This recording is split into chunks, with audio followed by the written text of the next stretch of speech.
স্বামী, সারাদিন তোমার কোনো খবর নাই, একটাবার ফোনও দাও নাই। রাত হয়ে গেছে, আমি বাসায় যাবো কিভাবে? আমি আসতে পারবো না, নিজের মতো করে চলে আসো। মানে আমি একা একা যাবো কেন? এমনিতে বাসায় গালি খাই, তোমার এখানে গিয়ে শ্বশুরে গালি খাবো, এসব ভালো লাগে না। তুমি? হ্যাঁ আমি তোমার সামনে। অবাক হচ্ছ কেন? আমরা কি এখানে দাঁড়াই থাকবো? আয় মায়াস, তো দুলাভাই আসছে, সে কি এখানে দাঁড়িয়ে থাকবে? কেমন আছেন? এই তো ভালো।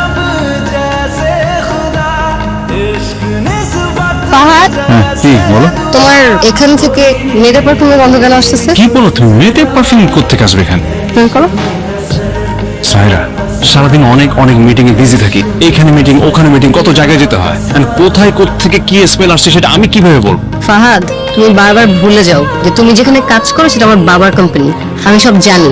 শোনেন, মিটিংয়ে জামাই আসছে, আপনার সাথে একটু দেখা করতে চাই। খারাপ ব্যবহার করেন না, ওরা ছোট মানুষ, আমরা ক্ষমা না করলে কে করবে?